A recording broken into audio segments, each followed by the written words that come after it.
Keutamaan tawakal. Sopo tawakal ing pangerane Allah nyukupi kekarepane.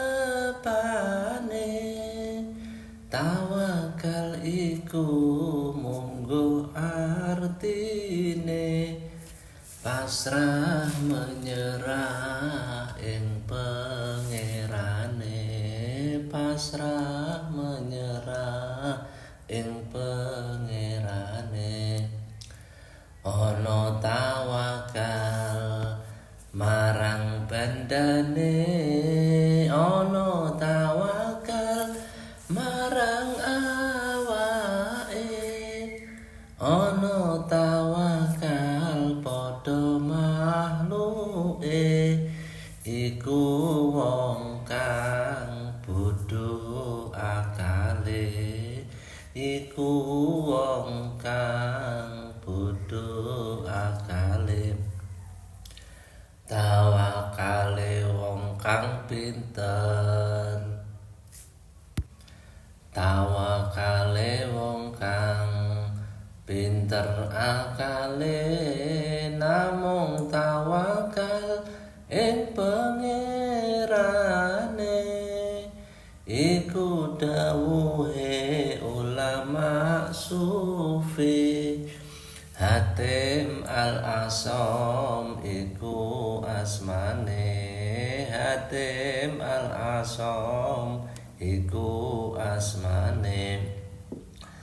Tawakal Allah loro wernane, tawakal umum nomor sijine, tawakal khusus nomor lorone. Tawakal podo beda carane, tawakal podo beda carane. Tawakal umum kudu mergawe supaya hasil oleh rizkine. Kaya contone kaum petani nyebarke wiji ing dhuwur bumi, nyebarke wiji ing dhuwur bumi. Sawise tandur pasrah atine, sarana donga ing pangerane, supaya hasil akeh panene. Uga barokah bondo dunyane, uga barokah bondo dunyane. Tawakal khusus ora mergawe, namung percaya ing pangerane. Uga percaya marang janjine, aweh rejeki ing sapa wae, aweh rejeki ing sapa wae. Tawakal khusus duweni tandha kang ana pitu, padha ngertiya.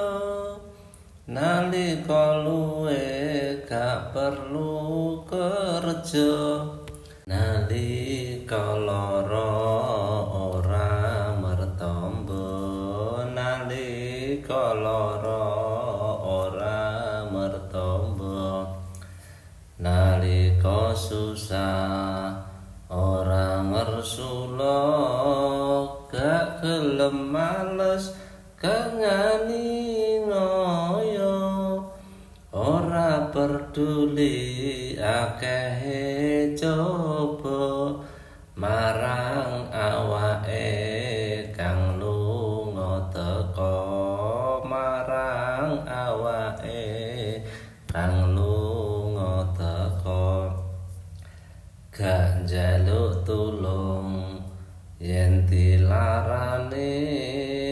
amarga mung pasrah marang Ilahi, uga ora ndonga marang Ilahi, amarga Allah wis mangerteni, amarga Allah wis mangerteni.